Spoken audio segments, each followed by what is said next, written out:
સતગુરુ શબ્દના થાવો અધિકારી પાનભાઈ મેલો અંતરના માન રે માન મૂકીને તમે આવો મેદાન મારે સમજો સતગુરુજીની શાન રે સતગુરુ શબ્દના થાવો અધિકારી પાનભાઈ મેલો અંતરના માન રે અંતર ભાગ્યા વિના ઉભરો નહીં આવે પાનભાઈ ન થાય સાચે સાચી વાત રે આટી છૂટે જ્યારે અંતર તણી ત્યારે પ્રભુ દેખાશે આપો આપ રે સતગુરુ શબ્દના થાવો અધિકારી પાનભાઈ મેલો અંતરના માન રે સતસંગ રસ એ તો અગમય પાર છે રે પીવે કોઈ પીવાના હાર રે તન મનની સુધી જ્યારે ભૂલશો રે પાનભાઈ અરસ પરસ મળશે એક તાર રે સતગુરુ શબ્દના થાવો અધિકારી પાનભાઈ મેલો અંતરના માન રે ધડ રે ઉપર શીશ જેને નવ મળે પાનભાઈ એવો ખેલ છે ખાંડા કેરી ધાર રે એમાં તમે તમારું શીશ ઉતારો પાનભાઈ રમાડું તમને 52 બાર રે સતગુરુ શબ્દના થાવો અધિકારી પાનભાઈ મેલો અંતરના માન રે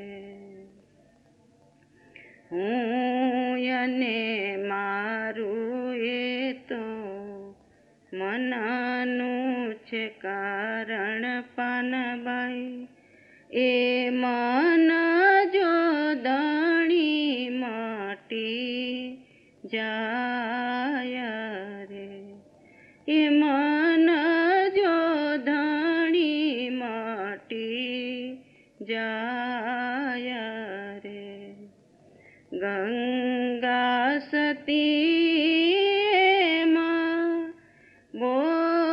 બોલિયા રે પાનભાઈ હોય પુરાણની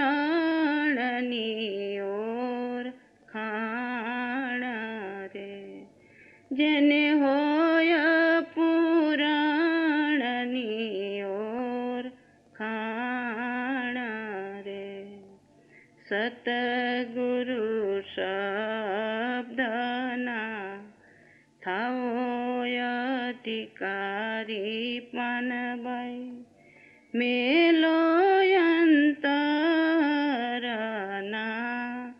માન રે માન મૂકીને તમે આવો મેદાન મારે સમજો સતગુરુજીની શાન રે સતગુરુ શબ્દના થાઓ અધિકારી પાનભાઈ મેલો અંતરના માન રે મેલો અંતરના માન રે.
ओम हरि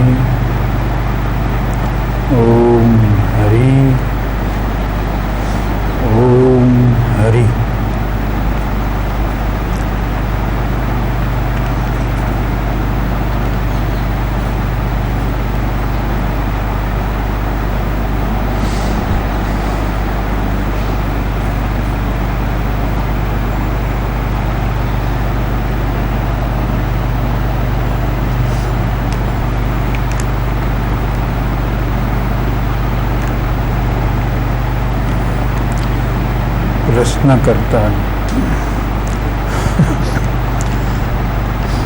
પ્રશ્નકર્તાના પ્રશ્નનો સાર એવો છે કે દ્રવ્ય દ્રષ્ટિ અને દ્રવ્યની પ્રીતિ વગર ક્યારેય પણ શુદ્ધ ઉપયોગ આવતો નથી અને જીવનના અંત સમય સુધી પર્યાયનું ઘૂંટણ પર્યાયમાં ચાલ્યા કરે છે અને સાધકોને એવી ભ્રાંતિ થાય છે કે તેઓ આધ્યાત્મિક માર્ગે આગળ વધી રહ્યા છે. તો આમાં શું કરવું, શું થઈ શકે?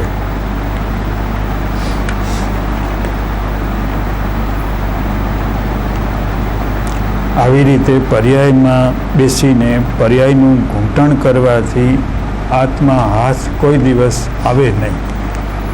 તો શું કરું, એનો રસ્તો બતાવો.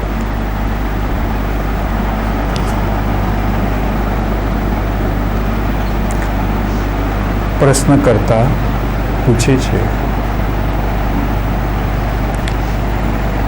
કે જે દ્રવ્ય દ્રષ્ટિ જે છે એ જો વ્યક્તિની અંદર પેદા થાય તો એની અંદર શુદ્ધ ઉપયોગ દાખલ થાય. આ બે શબ્દ લગભગ ઘણા ખરાને તકલીફમાં મૂકશે, પણ આપણે સહેલું કરી નાખશું જેટલું થાય એટલું. દ્રવ્ય દ્રષ્ટિ શું એ ઘણાને ખબર નહીં હોય, શુદ્ધ ઉપયોગ એટલે શું એ પણ ઘણાને ખબર નહીં હોય. દ્રવ્ય દ્રષ્ટિ એટલે કે આત્માને દ્રવ્ય કીધો છે. અહીં આ જગ્યાએ આત્માને દ્રવ્ય કીધો છે. તો કે એ આત્માને દ્રવ્ય તરીકે ઓળખવાની, જાણવાની, સમજવાની જો પ્રતીતિ ન થઈ હોય, અંદર સંવેદના ન થઈ હોય, અનુભૂતિ ન થઈ હોય, તો વ્યક્તિ નિરંતર પર્યાયમાં હોય છે. પર્યાય એટલે કે આપણું આ શરીર છે એ આત્માની પર્યાય કહેવાય. આપણું મન, આપણી બુદ્ધિ આત્માની પર્યાય. પર્યાય એટલે એક ભૂમિ, એક વાતાવરણ, અભિવ્યક્તિનું માધ્યમ, સાધન. આપણું ઘર એ આપણા શરીરની પર્યાય છે. એમ આપણું શરીરનું ઘર, મન, બુદ્ધિ એ આત્માની પર્યાય છે. તો કે મોટાભાગના કહેવાતા આધ્યાત્મિક લોકો બધા પર્યાયમાં જ હોય છે. છતાં એના મનમાં એમ હોય છે કે અમે તો કંઈક ઘણા ડુંગર ચડી ગયા છીએ, ઘણા પગથિયાં ચડી ગયા છીએ, એમ એના મનમાં એવો એક ભાસ હોય છે. આવું છે. પ્રશ્નમાં સચ્ચાઈ છે કે અધ્યાત્મના ભાષણો સાંભળવાથી, અધ્યાત્મના ગ્રંથો વાંચવાથી, અમુક પ્રકારની બૌદ્ધિક, વૈચારિક આપણી પોતાની પ્રકૃતિ થવાથી આપણા મનમાં પ્રકૃતિમાં ને પ્રકૃતિમાં હોવા છતાં, પ્રકૃતિમાં જ ડૂબેલા હોવા છતાં આપણને એવો ભાસ થાય છે કે આપણે સીધી રેખામાં જઈ રહ્યા છીએ, એવું ભાસ થાય. એટલે પ્રશ્નમાં સચ્ચાઈ છે. હવે આપ સમજી ગયા કે દ્રવ્ય આત્માને કીધો, પર્યાય એટલે બુદ્ધિ અને વિચાર અને મન, કે જેમાં આ આત્માની અનુભૂતિ પ્રગટ થાય છે. આત્માની અવસ્થા વર્તમાન ક્ષણમાં, વર્તમાન પળની અંદર દ્રવ્ય જે છે એ દેખાય છે. જેમ આકાશમાં વીજળી દેખાય એમ વર્તમાનમાં પર્યાયમાં આત્મા વીજળી રૂપે જ્ઞાની પુરુષોને, સાધકોને દેખાય કે આત્મા છે, આત્માની હસ્તી છે, આત્માની હયાતી છે. તો કેવું મોટે ભાગે આધ્યાત્મિક માણસોને હોતું જ નથી, અને છતાં એના મનમાં ભ્રાંતિ હોય છે, આભાસ હોય છે. તો હવે આ પ્રશ્ન તો ખરેખર કસોટી કરે એવું છે. તો આપ બધા સાવધાન થઈ જાઓ. આપણે આધ્યાત્મિકતા નથી એમ જો કદાચ કોઈને મેણું લાગતું હોય તો કંઈ વાંધો નથી. અંતરનું માન છૂટી જશે, તૂટી જશે. મેલો અંતરનું માન. તો આપણે આધ્યાત્મિકતાનું જે મોટું એક અભિમાન કરીને બેઠા હોય તૂટી જાય તો સારું જ છે, આપણો ફાયદો જ છે. આપણે પુષ મળી જશે, વિકાસ થઈ જશે.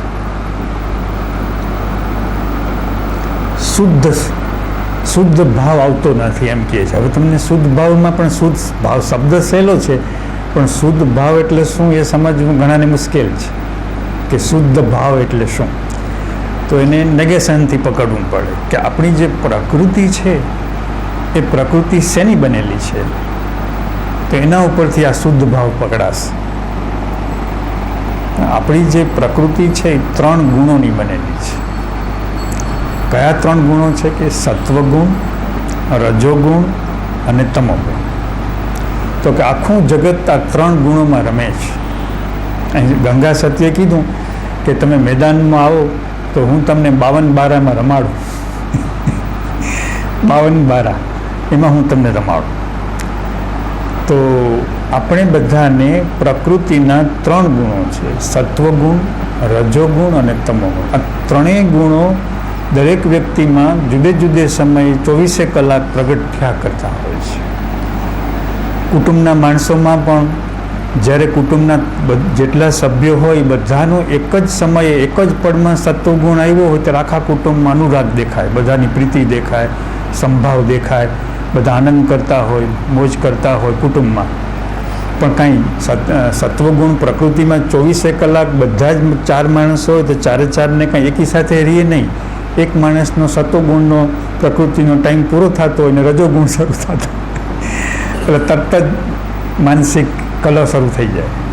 એમ થાય કે હું કેટલો પ્રેમ આપું છું, કેટલો સદભાવ આપું છું, કુટુંબ પાછળ કેટલો ત્યાગ કરું છું, પણ આ બધા મારી સાથે અથડાય છે. પણ પ્રકૃતિના 3 ગુણ પલટાતા છે.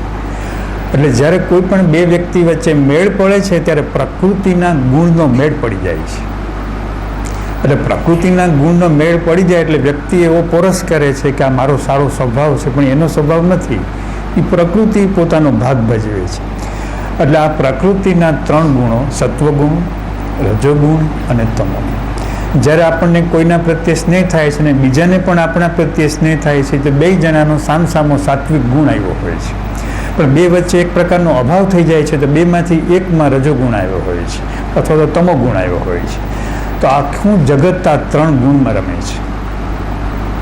હવે જ્યારે વ્યક્તિ અધ્યાત્મની સાધના શરૂ કરે તો એનો સાત્વિક ગુણ વધતો જાય છે. એટલે એ માને છે કે મારો શુદ્ધ સ્વભાવ પ્રગટ થઈ ગયો, પણ શુદ્ધ સ્વભાવ 3 ગુણની બહાર છે. પ્રકૃતિ અશુદ્ધ છે. પ્રકૃતિ અશુદ્ધ છે. પ્રકૃતિમાં વ્યક્તિમાં ઘણા ગુણો હોય, ગુણવાન માણસ હોય, પણ જ્ઞાની પુરુષની દ્રષ્ટિએ અશુદ્ધ કહેવાય. સારા ગુણો હોય, કોઈ વર્તનમાં ખામી નહીં, વ્યવહારમાં ખામી નહીં, નૈતિક હોય માણસ, સદાચારી હોય, ગુણ સંપન્ન હોય, બધા માણસોમાં એની વાહવાત થતી હોય કે બહુ સારો માણસ, બહુ સારો માણસ, બહુ ભલો માણસ, બહુ માયાળુ માણસ, બહુ દયાળુ માણસ, બહુ કરુણાવાળો માણસ, બહુ સજ્જન માણસ, જેન્ટલમેન માણસ. પણ જ્ઞાનીની આંખમાં એ અશુદ્ધ હોય છે કે અશુદ્ધિ છે. કારણ કે એ અશુદ્ધિ જે છે એ ક્યારેક ગુણોમાં અંદર ને અંદર પલટો ખાઈ બહાર સારો હોય પણ એને અંદર દુઃખ થતું હોય. એ અંદર જે દુઃખ આવે એ અશુદ્ધ સ્વભાવમાંથી આવે. બહાર બહુ ત્યાગ કરતો હોય પણ અંદર સહન કરતો હોય એટલે અંદર એને કાળઝાળ જેવું લાગતું હોય બધું.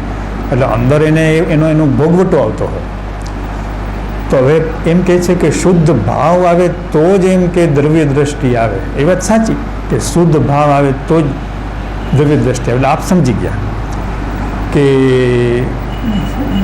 પ્રકૃતિ 3 ગુણોની બનેલી છે. સત્વગુણ, રજોગુણ અને તમોગુણ મિશ્રણ હોય છે. ક્યારેક જેમ જેમ વ્યક્તિ સારા કર્મો કરતો જાય એમ એનો સત્વગુણ વધતો જાય. સમાજમાં સારા વર્તન વ્યવહાર આચરણ કરતો જાય, ત્યાગ કરતો જાય, કપટ ન કરે, લુચ્ચાઈ ન કરે, દગો ફટકો ન કરે, વિશ્વાસઘાત ન કરે, બોયલું પાળે, વાણી વર્તન એક રાખે, આચરણ એક રાખે, તો પણ કંઈ શુદ્ધ ભાવમાં આવી ન જાય. ઘણા સારા માણસો હોય છે, નૈતિક માણસો કંઈ શુદ્ધ ભાવમાં આવી નથી જતા. એ પ્રકૃતિનો સાત્વિક ગુણ હોય છે ને એના સારા ગુણો બંધાય છે, કર્મ સારા બંધાય છે, પુણ્ય બંધાય છે. એટલે પ્રકૃતિનો સાત્વિક ગુણ જે છે એનાથી ગુણ બંધાય છે, પુણ્ય બંધાય છે. પણ શુદ્ધ ભાવ ન આવે ત્યાં સુધી વ્યક્તિનો પ્રવેશ અધ્યાત્મમાં થતો નથી. અધ્યાત્મ એટલે શું? અધ્યાત્મ એટલે આત્માને લગતું. શુભ ભાવ હોય ધર્મમાં ચાલે. ધર્મના ક્ષેત્રોમાં શુભ ભાવની જ પ્રતિષ્ઠા હોય. કોઈ આધ્યાત્મિક માણસને પૂછે ભાવે ન પૂછે છે, એને કોઈ બોલાવે નહીં. આધ્યાત્મિક માણસ ધર્મનું જ્યાં ક્ષેત્ર હોય, ક્રિયાકાંડનું જ્યાં ક્ષેત્ર હોય, ત્યાં શુભ ભાવની બોલબાલા હોય, ત્યાં સત્વગુણીની બોલબાલા હોય. પણ જ્યાં આધ્યાત્મિક ક્ષેત્ર છે ત્યાં તો શુદ્ધ ભાવની બોલબાલા હોય, શુદ્ધ ભાવની કિંમત હોય. તો હવે શુદ્ધ પ્રશ્ન કરતા કે છે મદદ કરો, સહાય કરો કે શુદ્ધ ભાવ લોકોમાં હોતો એ મને લાગતું નથી. કે છે હું આટલા માણસોને જોઉં છું પણ મને નથી લાગતું કે અહીં જે લોકો આવે છે એ બધાને શુદ્ધ ભાવ જાગૃત થઈ ગયો એ મને નથી લાગતું. છતાંય બધાના ભાવ એવા છે કે અમે કંઈક આધ્યાત્મના ડુંગરો ચડી રહ્યા છીએ. તો હવે તમે જરા આ આપણું મેણું ટાળજો, જોજો જરા અભ્યાસ કરજો. હવે શુદ્ધ ભાવ ક્યાંથી આવે? જો ગંગા સતીએ કીધું કે સદગુરુનો જે શબ્દ પચાવે એને શુદ્ધ ભાવ આવે. પ્રશ્ન કરતા કહે છે મદદ કરો. તો કે સદગુરુના શબ્દને પચાવો રે પાનભાઈ, ત્યારથી શુદ્ધ ભાવનો પ્રારંભ થાય અને અશુદ્ધ ભાવ જે છે એ ધીમે ધીમે ઘસાતો જાય. સાવ જાય નહીં, જતો ન રહે ઠીક, પણ એનું કેન્દ્રસ્થ પરિબળ ન રહે, મુખ્ય સત્તા એની ન રહે. એટલે કે છે પાનભાઈ તમે ધીમે ધીમે સદગુરુના શબ્દને પચાવો, સદગુરુના શબ્દને તમે પકડો, આમ કહીએ છીએ. હવે તમને એ સાથે શબ્દ એટલે શું આ બોલીએ છીએ એ શબ્દ તો કીધું તમે બુદ્ધિથી તો સમજી જાઓ છો, વિચારથી તો સમજી જાઓ છો. અને આપણે તો કીધું કે ભાઈ પ્રકૃતિ 3 ગુણની બનેલી છે, એ બુદ્ધિ પણ 3 ગુણમાં જ આવે છે. બુદ્ધિ છે એ અહંકારની ધજા જ ગણાય છે, અહંકારનું શિખર જ ગણાય છે. બુદ્ધિ સારી બુદ્ધિ પણ, સાત્વિક બુદ્ધિ પણ એ અહંકારનું શિખર ગણાય છે, અહંકારની ધજા ગણાય છે. તો શબ્દ તો બધા ભક્તો, હરિભક્તો બધા સાંભળે જ છે. તમે પાનબાઈ સદગુરુના શબ્દને પચાવો. એટલે હવે આપણે શબ્દ એટલે શું ઘણી વખત કહેવાય ગયું છે, પણ છતાં વિસ્મરણ હશે. આ તક છે, આ અવસર છે, પકડી લ્યો કે સદગુરુનો શબ્દ એટલે શું. પાનભાઈએ કીધું કે તમે મેદાનમાં આવો તો હું તમને 52 બારમાં રમાડું. એટલે એ જે શબ્દ છે એ સદગુરુનો શબ્દ 52 બાર હોય એને જ સદગુરુ કહેવાય, બીજા સદગુરુ ન કહેવાય, ગુરુ કહેવાય. જેને 52 બારની સ્થિતિ ન થઈ હોય એ ગુરુ.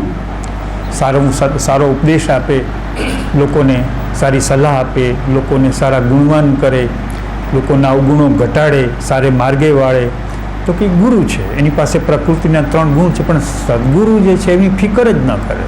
લોકોનો કેવો સ્વભાવ, કેવી પ્રકૃતિ, સારો માણસ, ખરાબ માણસ, એની જાજી ફિકર ન કરે. ફિકર એટલી જ કરે કે કોઈ પણ હિસાબે આના 3 ગુણ શાંત થાય. સત્વગુણ, રજોગુણ અને તમોગુણ શાંત થાય અને આ વ્યક્તિની અંદર શુદ્ધ ભાવ આવે. હવે શબ્દ પકડો કે શબ્દ એટલે કે ડિક્શનરીમાં જે શબ્દનો અર્થ લખ્યો હોય છે, વર્ડ, અને આપણે બધા જે શબ્દ અત્યારે બોલીએ છીએ એ શબ્દ જ્ઞાની પુરુષો ક્યારે પણ એ શબ્દને શબ્દ કહેતા નથી, કોઈ પણ જ્ઞાનીમાં. જ્યારે જ્ઞાની પુરુષ એમ કે શબ્દમાં રહ્યો, ત્યારે આપણે જે બારાખડીના અક્ષર બોલીએ છીએ એ શબ્દ નથી. એ ઘણા વર્ષો પહેલાં, સેંકડો વર્ષ પહેલાં આ પરંપરામાં આ શબ્દ વપરાય છે. એટલા માટે હવે તમે સમજી કેમ શકશો, ઘણા લોકો દરેક શ્લોકની આગળ ઓમ લખે છે, એ આ શબ્દ છે, ઓમ. ઓમ ઓમ શબ્દ છે એ બારાખડીના મૂળાક્ષરોમાં વ્યંજનોની બહાર છે. ઓમ કે એને એ જે આપણું પ્રકૃતિનું જે આ શબ્દમય ચેતના જે છે, ઓમ એની બહાર છે. મેમરી સ્ટ્રક્ચર, આપણું માઇન્ડ, આપણે જે શરીરમાં જે વાસના થાય છે, જે વિચારો થાય છે, એ આપણા પોતાના બારાખડીના જે 12 અક્ષરો છે એનાથી આપણું બંધન ઊભું થાય છે. પશુને બંધન ઊભું થતું નથી. પશુ પોતાનો ભોગવટો પૂરો થાય એટલે એની જે ગતિ હોય એમાં આગળ વધી જાય, પણ મનુષ્યનું જીવન પૂરું થાય એટલે એમાં ફેરફાર થાય. પશુમાં નક્કી જ હોય કે આ માનો કે 10 વર્ષ માટે ગાય બની છે, તો હવે 10 વર્ષ પછી જે એની નક્કી કરેલી કમ્પ્યુટરાઇઝ ડેટા હોય એ પ્રમાણે જ એની પ્રોસેસ આગળ વધી જાય. મનુષ્યનું એવું નથી. મનુષ્યની પ્રોસેસ નક્કી થાય, એ કેવું જીવન જીવ્યો, કેવી રીતે જીવ્યો. પશુમાં એવું કંઈ નક્કી કરવાનું હોય જ નહીં કે એને જેટલો એના પોતાનો એને શારીરિક શ્રમ કરવા માટેનું જે અંદરનું એનું રેકોર્ડ છે એટલો શ્રમ મનુષ્ય શરીરથી થઈ શકે એમ નથી. એ જો ઊંઘ થાય, એ જો બળદ થાય તો જ એનો ભોગવટો પૂરો થાય. મનુષ્ય શરીરમાં 500 જન્મ કરે તોય ન થાય. એટલે કૃપાને કારણે એને બળદનો એક જન્મ આપી દેવામાં આવે. એટલે બળદના જન્મમાં એ શારીરિક રીતે જે ભોગવટો આવે એટલે એટલો એનો કોર્સ પૂરો થઈ ગયો. પણ મનુષ્યમાં એવું નથી. શું કામ નથી? કે મનુષ્યની અંદર સ્મૃતિતંત્ર છે, મનુષ્યની અંદર વિચાર શક્તિ છે, મનુષ્યની અંદર બુદ્ધિ શક્તિ છે. એટલે મનુષ્યને 2 વિકલ્પ છે. ધારે તો મોટો પરમહંસ થઈ જાય, જ્ઞાની થઈ જાય, અને જો એ પોતે નિર્ણય એવો કરે કે ના મારે અસુર થવું છે તો પશુથી પણ ઉતરતો થઈ જાય. એટલે મનુષ્યનો બીજો જન્મ છે એના ચાલુ જન્મથી નક્કી થાય છે. મનુષ્યનો જે બીજો જન્મ છે એના ચાલુ જન્મની પ્રોસેસથી નક્કી થાય છે. એટલે હવે એ ચાલુ જન્મનો ફેરફાર કેમ થયો? પશુમાં ન થયો, પ્રાણીઓમાં ન થયો. પ્રાણીઓમાં નક્કી જ છે, ફિક્સ ડેટા. તો આમાં કેમ ફેર થયો? તો કે એમાં મનુષ્યને એના ચિત્તની અંદર શબ્દની એની અસર થાય છે, વિચારની એની અસર થાય છે. અને જે જિંદગી જીવે છે એ સાંભળેલા શબ્દ પ્રમાણે, વિચારેલા શબ્દ પ્રમાણે, સ્મૃતિ પ્રમાણે જીવે છે. એટલે કે નવું બધું એમાં કમ્પ્યુટરમાં ફીડ થશે, ડેટા બધી નવી ફીડ થશે, એટલામાં ફીડ નહીં થાય. એટલે એનો મતલબ એવો થયો કે મોમેન્ટ ટુ મોમેન્ટ વ્યક્તિ જો રાઈટ સમ્યક જીવન જીવવાનું શરૂ કરે તો કદાચ માનો કે ભલે એનું જીવન પલટાય પણ ઉર્ધ્વગતિ આવે, અધોગતિ ના આવે. પશુ કદાચ કોઈ માનો કે વાઘ છે એ 25-50 પ્રાણીઓનો શિકાર કરીને આવે તો પણ વાઘ બીજા જન્મમાં ઋષિ બનીને આવી શકે છે, કારણ કે એનો ભોગવટો પૂરો થઈ ગયો. આગલા જન્મમાં એણે 100-200 પ્રાણીઓની હત્યા કરી, 100-200 પ્રાણીઓ એને ખાધા, મારી નહીં ખાય, એટલા દુઃખી થયા, પણ તેમ છતાં એનો ભોગવટો પૂરો થયો એટલે બીજો જન્મમાં એ ઋષિ થઈને ઊભો હોય, કારણ કે ભોગવટો એનો પૂરો થઈ ગયો. કારણ નવું કંઈ બંધાતું જ નથી, પણ મનુષ્યમાં નવું બંધાય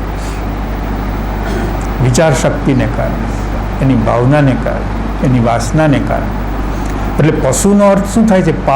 પાસવતાથી, એટલે જેમાં પાસવતાનો પાસ છે, એટલે કંઈ પોતે સ્વતંત્ર કંઈ કરી જ શકવાનું નથી, કોઈ સારો થવા ધારે તો થઈ શકવાનું નથી.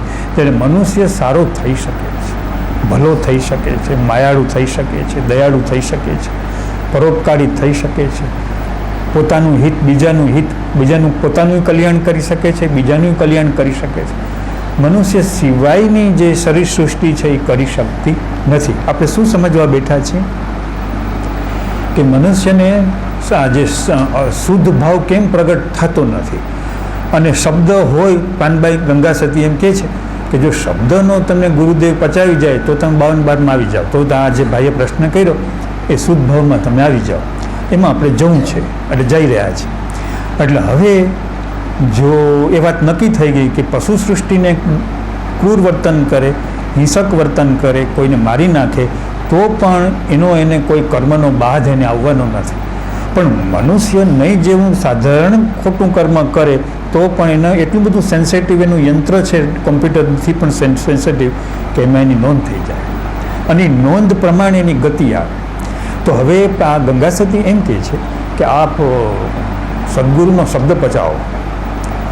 તો સદગુરુ આપણે એમ કીધું કે જે સાચા સદગુરુ હોય એની પાસે એ બોલતા હોય શબ્દની વાણીથી, બુદ્ધિથી વાણીથી, વિચારથી વાણી, પણ એને એક ડોકડા ભાર પણ પોતાની વાણી ઉપર શ્રદ્ધા ન હોય, વિશ્વાસ ન હોય, બુદ્ધિ ઉપર એને વિશ્વાસ ન, તર્ક કરતા હોય, વિચાર કરતા હોય, સારી રજૂઆત કરતા હોય, સારા ઓઠા દેતા હોય, સારા દ્રષ્ટાંતો દેતા હોય, પણ ગુરુને એના પોતાના પ્રવચન ઉપર જ શ્રદ્ધા હોય, પણ સદગુરુને પોતાના પ્રવચન ઉપર જરાય શ્રદ્ધા ન હોય. એને પોતાની અંદર રહેલી જે શુદ્ધ શક્તિ છે, શુદ્ધ ભાવ છે, એ શબ્દના બાના હેઠળ, પ્રવચનના બાના હેઠળ, મુલાકાતના બાના હેઠળ, સત્સંગના બાના હેઠળ એ ઉર્જા છે એ સક્રિય કરે છે, એ ઉર્જા ગતિશીલ થાય છે. એટલે જેટલા લોકોને ધીમે ધીમે સાચી સમજણ મળતી જાય, સમજતા જાય કે આ સત્સંગમાં આપણે શું સાંભળવા આવ્યા છે, શું મેળવવા આવ્યા છે, શું પ્રાપ્ત કરવા છે. તો કે ભાઈ આ જે બોલે છે હું તો પુસ્તકોમાં લખ્યું છે, અને બોલનાર કરતાં સારું લખ્યું છે, સરસ રીતે લખ્યું છે, વ્યવસ્થિત લખ્યું છે, મધુર લખ્યું છે, બુદ્ધિને બરાબર ગળે ઉતરી જાય એવું લખ્યું છે, સહેલું લખ્યું છે. પણ છતાંય સત્સંગની હાજરીની જરૂર કેમ છે? સદગુરુની પાસે અથવા તો પામેલા જાગૃત પુરુષની પાસે વર્ડ છે, શબ્દ છે, એની સાથે શુદ્ધ શક્તિ છે જે ચોપડીમાં નથી, જે પુસ્તકમાં નથી, જે ગીતામાં નથી, જે રામાયણમાં નથી, જે ભાગવતમાં નથી, જે સમયસારમાં નથી, જે ઉપનિષદમાં નથી. એવી વ્યક્તિના જીવતા શરીરની અંદર આ વસ્તુ રહેલી છે, અને પરિવર્તન એનાથી જ થવાનું છે, ટ્રાન્સફોર્મેશન જે થવાનું છે, રૂપાંતર થવાનું છે, એનાથી જ થવાનું છે.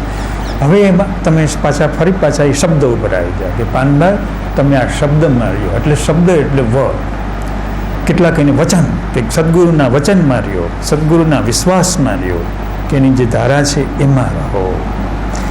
હવે એ શબ્દ એને એમ કીધું કે સદગુરુથી જાગે છે, બીજી કોઈ રીતે જાગતો જ નથી. શબ્દ કોઈ રીતે જાગતો નથી, સદગુરુથી જ જાગે છે. જેમ ઘરની અંદર આપણે રસોઈ કરવી હોય, ચૂલો સળગાવવો હોય તો બાકસથી જ કામ થાય, બાકસ વગર ચૂલો સળગે જ નહીં. તો એ જ રીતે દરેક વ્યક્તિની અંદર, આત્માની વાત તો પછી, પણ અંદર શબ્દ પડેલો છે. બરાબર સાવધાન થઈ જાઓ, ન ખબર હોય તો મગજમાં ખબર રાખો કે આપણી અંદર આત્મા તો છે જ, પણ શબ્દ પડેલો છે. અને સદગુરુ આત્માને અડવાના નથી, સદગુરુ છે એ શબ્દને સંછેડવાના છે, એ શબ્દને જગાડવાના છે. તો અત્યારે જે આ ચાલી રહ્યું છે એ શું મહેનત, શું જે પુરુષાર્થ ચાલી રહ્યો છે, જે મહેનત ચાલી રહી છે, એક પ્રકારનો પડકાર આવીને ઊભો છે કે ભાઈ 100 સાધક આવીને બેસી ગયા છે અને યુ હેવ ટુ વર્ક, તમારે કામ કરવાનું છે, એનો બહુ દુઃખ મટાડવાનું છે, એની ગાડી પાટે ચડાવવાની છે, એટલે જે સદગુરુ છે અંદર ઝઝૂમી રહ્યો છે પોતાના શબ્દની સાથે. વાણીનું ઓઠું લે છે, વાતચીતનું ઓઠું લે છે, કંઈક ભોજનનું ઓઠું લે છે, વાતાવરણનું ઓઠું લે છે, અને એને કારણે વ્યક્તિની બુદ્ધિ સ્થિર થાય છે, એની મન સ્થિર થાય છે, એનો રજોગુણ જે છે એ નિષ્ક્રિય થાય છે, એનો તમોગુણ નિષ્ક્રિય થાય છે, સત્વગુણ મદદરૂપ થાય છે, સહાયરૂપ થાય છે. અને સત્વગુણને પણ જ્યારે જે પેલો જે વચનની વાણી આવી રહી છે, શબ્દની વાણી આવી રહી છે, એટલે કેટલાક લોકોનો સત્વગુણ પણ સ્થિર થઈ જાય છે. સાવધાન. બીજી જગ્યાએ ક્યાંય સત્વગુણ સ્થિર થવું મુશ્કેલ છે. શબ્દની શક્તિ હોય તો જ સત્વગુણ નિષ્ક્રિય થાય, નકર સત્વગુણ નિષ્ક્રિય ના થાય.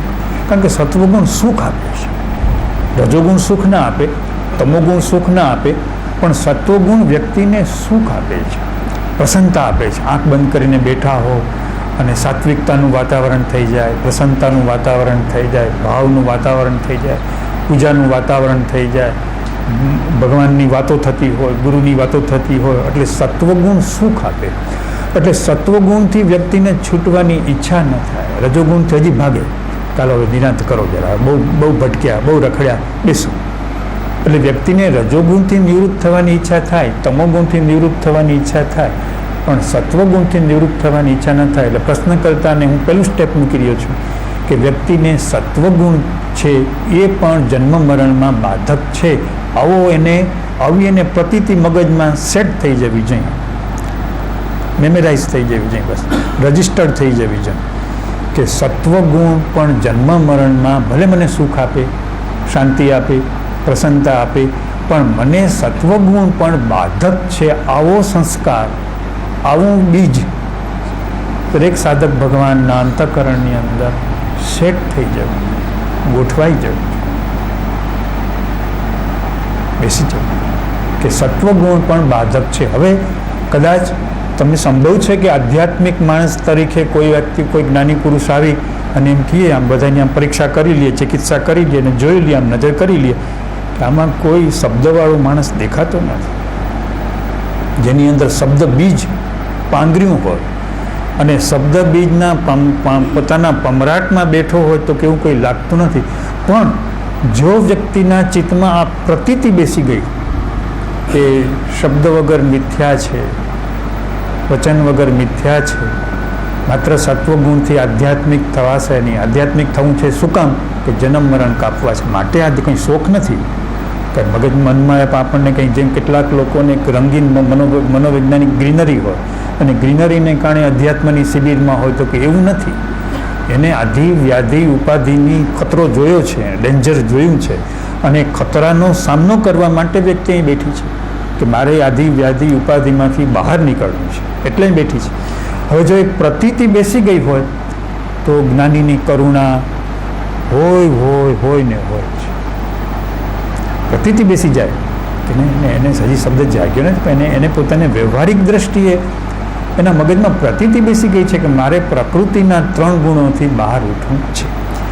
હવે આટલું બેસી ગયા પછી હવે આપણે શબ્દમાં જઈએ કે જે આ શબ્દને શુદ્ધ ભાવ છે, હકીકતે શું છે. તેને માટે આપણે અવારનવાર બીજા ઘણા શબ્દ મૂક્યા છે. એ શબ્દ મૂકશું એટલે તમને બધું સમજાવવા મળશે કે ગીતામાં ક્યાંય વચનમાં રહ્યો શબ્દ આવ્યો નથી કે તમે વચનમાં રહ્યો પાનભાઈ. હે અર્જુન તું વચનમાં, હે અર્જુન તું શબ્દમાં આવ, એવું નથી આવ્યું. પણ શું કીધું છે એને કે એને દરેક કાળે ભાષા બદલાઈ જાય છે. આજે 2003ની સાલમાં આ ભાષામાં આપણે વાત કરીએ છીએ, પણ 3000ની સાલ અને 4000ની સાલમાં આ ભાષાનું ચલણ ચાલશે નહીં. કારણ કે બીજું એટલો બધો વિકાસ થઈ ગયો હોય, બુદ્ધિનો, મનનો, વિચારનો, એટલું બધું ફાસ્ટ લાઈફ થઈ ગઈ હોય કે જે નવા જ્ઞાની આવશે એને તરત ગીતાના શબ્દ પડખે મૂકી દેવા પડશે, ભાગવતના શબ્દ પડખે મૂકી દેવા પડશે, ઉપનિષદના શબ્દ બાજુએ મૂકી દેવા પડશે.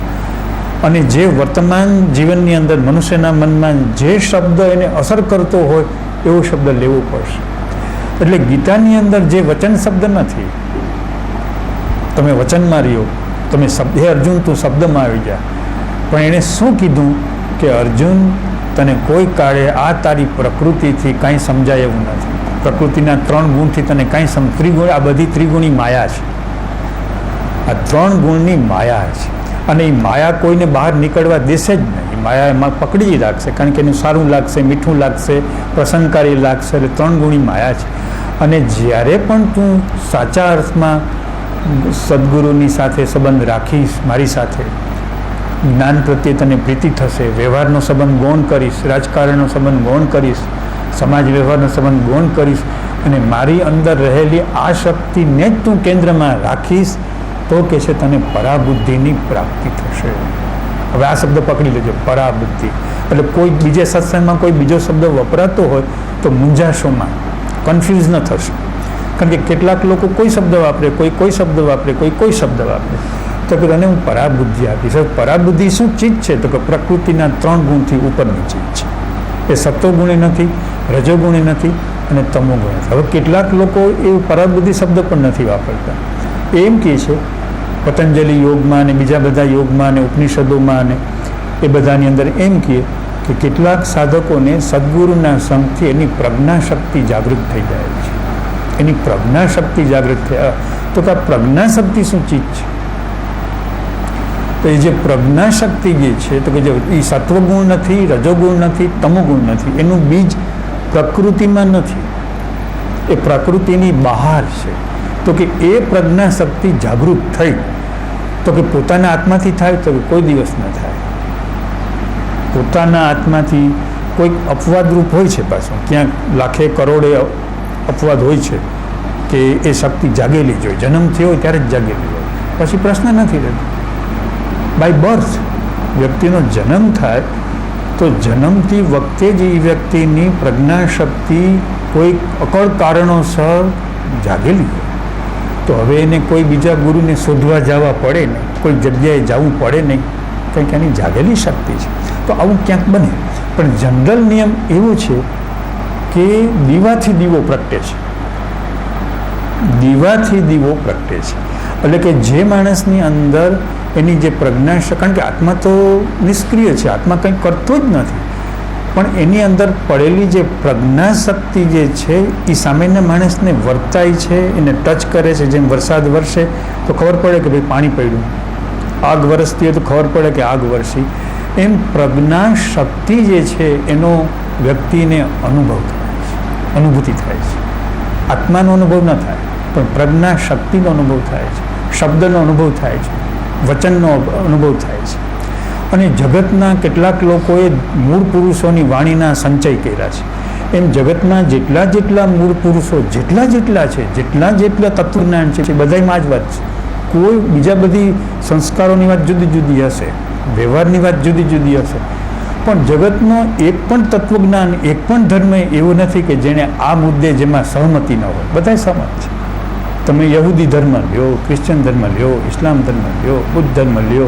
બુદ્ધ ધર્મ કહેશે ધમ ધાતુની જરૂર છે, ધમ ધાતુ વગર ન થાય, ધમ ધાતુની જરૂર છે. એટલે દરેક તત્વજ્ઞાનમાં આ વસ્તુ પડેલી છે. હવે એને ઘણી વખત એને ઓમ શબ્દ કહેવામાં આવે છે. આપણે આપણા પોતાની પરંપરામાં એને ઓમ કહીએ છીએ કે ઓમ. બીજા લોકો પછી કંઈ પણ શબ્દ આપે. આપણે ઘણી વખત એક જેને પૂછ્યું જ આમાં કે તમે આ પ્રવચન કરતાં પહેલાં ઓમ હરી, ઓમ હરી, ઓમ હરી આપ બોલો છો એ શું છે? તો હરિ એટલે શું? કે હરણ થઈ જાય. એટલે કે હે ભગવાન, મારી પાસે આ તમે આ બધા લોકોને મોકલ્યા છે તો હું ક્યાંક ઠોઠ પુરવાર થાઈશ તો કે હે ભગવાન, એની પ્રકૃતિના 3 ગુણોનું હરણ કરો, હરણ કરો, હરણ કરો, અને એને ઓમમાં પ્રતિષ્ઠિત કરો, ઓમમાં પ્રતિષ્ઠિત કરો. એટલે કે વચનમાં પ્રતિષ્ઠિત કરો, વચનમાં પ્રતિષ્ઠિત કરો, એને શબ્દમાં પ્રતિષ્ઠિત કરો, એને શબ્દમાં પ્રતિષ્ઠિત કરો. એવું અમે બોલીએ છીએ. ઓમ હરિ, ઓમ હરિ, ઓમ હરિ. કે એના પ્રકૃતિના 3 ગુણોનું હરણ થઈ જાય, વિસર્જિત થઈ જાય, હરાઈ જાય. હવે એ જે શબ્દ બોલ્યા અને એની સાથે જ જો વ્યક્તિની બરાબરની પ્રતીતિ હોય તો તરત જ એની અંદર એ શરૂ થઈ જાય, એ ભાવ શરૂ થઈ જાય, એ વાતાવરણ શરૂ થઈ જાય. હવે ક્યારે કીધું કે શુદ્ધ ભાવ કોઈને હોતો નથી. એટલે શુદ્ધ ભાવ ક્યારે આવે? કે જ્યારે વ્યક્તિની અંદર આ શક્તિ જાગૃત થાય એટલે એનો ભાવ શુદ્ધ ભાવ આવે. શુદ્ધ ભાવવાળો કોઈ સાથે લાગણીથી વર્તન ન કરતો હોય એવું દેખાય, મીઠાશથી વર્તન ન કરતો હોય, પ્રસન્નતાથી વર્તન ન કરતો હોય, સારી ભાષા વાપરતો ન હોય, આદાન પ્રદાન વ્યવહારમાં રીતભાતમાં સહેજ આમ વિવેક, સંસારની સભ્યતામાં વિવેકમાં ખામી હોય છતાંય જ્ઞાની પુરુષનો વાંધો ન હોય, એને ખબર હોય કે એનો શુદ્ધ ભાવ છે, પ્રકૃતિનો ભાવ નથી. એ શુદ્ધ ભાવથી કદાચ ઊંચો શબ્દ બોલે, કદાચ આકરો શબ્દ બોલે, કદાચ ઘસાતો શબ્દ બોલે, કદાચ કોઈ ઉપર શબ્દનો પ્રહાર કરે તો પણ એ કલ્યાણકારી છે, કારણ કે શુદ્ધ છે.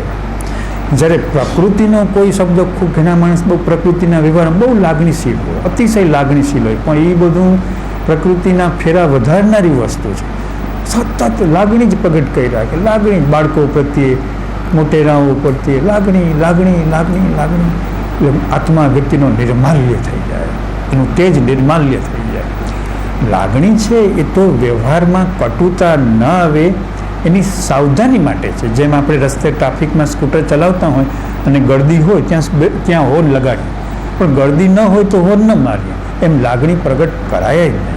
પણ લાગણી ક્યાં પ્રગટ કરાય કે જ્યાં એમ લાગે કે અહીં જે વાતાવરણ છે એ જરાક જો આપણે ભાવ આવો પ્રકૃતિનો ભાવ નહીં કરીએ તો ક્યાંક ક્લેશ થઈ જશે, ક્યાંક સંઘર્ષ થઈ જશે, ક્યાંક ગેરસમજણ થઈ જશે, સામેના માણસમાં ક્યાંક ગ્રંથિ બંધાઈ જશે, ક્યાંક માણસ નકારાત્મક થઈ જશે, આડો થઈ જશે. તો ત્યાં સાવચેતીથી, સાવધાનીથી ન છૂટકે જેમ હોય વ્યક્તિને હોર્ન મારવું પડે એમ લાગણી પ્રગટ કરાય. કારણ કે લાગણી પ્રકૃતિની છે ને અશુદ્ધ છે ને, એનાથી કર્મ બંધાય છે લાગણીથી. તો હવે તમે જુઓ, બરાબર પકડી લેજો કે સવારથી સાંજ સુધી તમારે ઘણું આમાં સ્વાધ્યાય કરવાનું આવશે, મનન કરવાનું આવશે. શુદ્ધ ભાવમાં આવવા માટે લોકો તમને લાગણીશીલ બનાવતા, સમાજ તમને લાગણીશીલ બનાવતા શીખવશે. કુટુંબમાં બધે તમે જોશો, માતા પિતા, મમ્મી પપ્પા બધા બાળકોને એવા લાડ કરશે. બાળકોને નાનો છોડ હોય તો લાડ કરવો પડે, પણ એ લાડની લિમિટ હોવી જોઈએ, એની મર્યાદા હોવી જોઈએ, એની સીમા હોવી જોઈએ કે ભાઈ સીમામાં. પણ તમે લિમિટ બહાર ગયા એટલે સમજી લેવાનું કે હવે આ માણસને ભવિષ્યમાં કાળી મજૂરી કરવી પડશે પોતાના શુદ્ધ સ્વભાવમાં આવવા માટે. એટલે શુદ્ધ સ્વભાવમાં આવ્યા નથી એને માટે આપણા વડીલો જવાબદાર છે, આપણા નાતીના વડાઓ જવાબદાર છે, આપણા સમાજના વડાઓ જવાબદાર છે, આપણી સ્કૂલ જવાબદાર છે, આપણી યુનિવર્સિટી જવાબદાર છે, આપણે ધર્મગુરુ જવાબદાર છે. લાગણીમાં જ રાખ્યા છે, માનસિક લાગણીમાં જ રાખ્યા છે. અને ધર્મમાં એની વાવા છે કે જેટલો લાગણીશીલ માણસ હોય એટલો પૂજાય. બહુ લાગણીશીલ માણસ છે, બહુ લાગણીશીલ માણસ છે એટલો પૂજાય. તો સાવધાન કે પોતાની લાગણી અધ્યાત્મનો છેદ ઉડાડે છે. લાગણીશીલતા છે એ અધ્યાત્મનો છેદ ઉડાડે છે. તો ધીમે ધીમે, સ્લો એન્ડ સ્ટડી, તે લાગણીને સમજવાનું કે આ લાગણી પ્રકૃતિની છે. પછી વ્યક્તિને મૌન રહેતા આવડશે. મૌનથી બીજાની માટે ભલું કરવાની એનામાં શક્તિ પછી આવશે, ત્યાં સુધી નહીં આવે મારે આનું ભલું કરવું છે. એટલે તમારી અંદર એ જે આવે, જ્યારે લાગણીશીલતા મટી ગઈ હોય અને કોઈને આપણે દેખાડવું નથી, આપણે કંઈ પ્રદર્શન નથી કરવું, આપણે તો ભગવાનનું કામ કરવા આવ્યા છે, ભગવાનનું દયનું દળવા આવ્યા છે. એટલે આપણું કામ તો જેને આપણે ઉર્જા પહોંચાડવી છે, જેને સહાય કરવી છે, તમે આંખ બેસીને કે ભાઈ આને આજનો દિવસ, આખો દિવસ આધિ વ્યાધિ ઉપાધિ વગરનો જાય. મારે સરકારી ખાતાની નોકરી હતી, ઓફિસની નહોતી, ફિલ્ડની હતી. મારે 12 મહિના બધા જિલ્લાઓમાં બધે પ્રવાસો કરવાનો થાય. એટલે જુદા જુદા વાહનોમાં, જીપમાં, ગાડીઓમાં, બસમાં એમ જવાનું થાય. પછી બસમાં બેઠા હોય, માનો કે 3 કલાકની જર્ની છે, તો બેઠા હોય તો જે ડ્રાઈવર સાહેબ જે ગાડી ચલાવતા હોય તો એના પ્રત્યે અમે મૈત્રી વેવડાવતા હોય કે આ ડ્રાઈવર સાહેબના આધિ વ્યાધિ અમારા ભેગા થઈ ગયા, અમને મળી ગયા. હવે આમ જેનો અમને પનારો પડ્યો તો ભગવાન કે તમે કામ શું કર્યું, લેસન બતાવો, પાટી દેખાડો કે વોટ યુ હેવ વર્ક. તો કે અમે બસમાં બેઠા હતા ને આ ડ્રાઈવર સાહેબ બેઠા હતા, તો એના પ્રત્યે અમે આધિ વ્યાધિ ઉપાધિ એના દૂર થાય, એનો આજનો દિવસ પ્રભુમય થાય, સારી રીતે જાય. આ કંડક્ટર સાહેબને સારી રીતે જાય, કોઈક ઉપર નજર પડી જાય કે આ ભાઈ કંઈક બહુ મુશ્કેલીમાં છે, એનો ચહેરો એમ કહે છે કે કંઈક જબરજસ્ત આંધીમાં છે, કુટુંબમાં કંઈક થયું છે, કંઈક એવા માઠા ખબર આવ્યા છે, તો કે પરમાત્મા એને સહાય કરો, સહયોગ કરો. તો લાગણીશીલતા કાપવાનો રસ્તો અને શુદ્ધ ભાવમાં જવાનો રસ્તો મેં તમને દેખાડ્યો. જેને જેવી પહોંચ હોય કરવું એ કરી લે અને એના પરિણામો મેળવી લે, મેદાનમાં આવી જાય. મેં તમને મારો પ્રયોગ કીધો, જાહેર કર્યો કે આપણે વ્યક્તિગત લાગણીશીલ આપણે કહીએ છીએ ક્યાં કરવું કે જ્યાં સામા માણસનું મન આડું હોય ને માઠું લાગી જાય તો ત્યાં બે શબ્દ મીઠા બોલો, થેન્ક યુ ઓકે આમ છે તે છે. પછી બધા સમજતા હોય કે ખાલી આ શબ્દો જ છે, આમાં બીજું કંઈ છે નહીં, પણ છતાંય ઘણી વખત કરવું પડે. તો કે એમાં મનાઈ નથી, પણ લાગણીને કારણે આપણા બાળકો નિર્માલ્ય છે, નિસ્તેજ છે, માત્રશીલતાને. ગુરુજીના પિતા હતા, તો હું તમને લાગણીશીલતાનો પ્રશ્ન હલ કરવો છે એટલે દ્રષ્ટાંત આપું છું.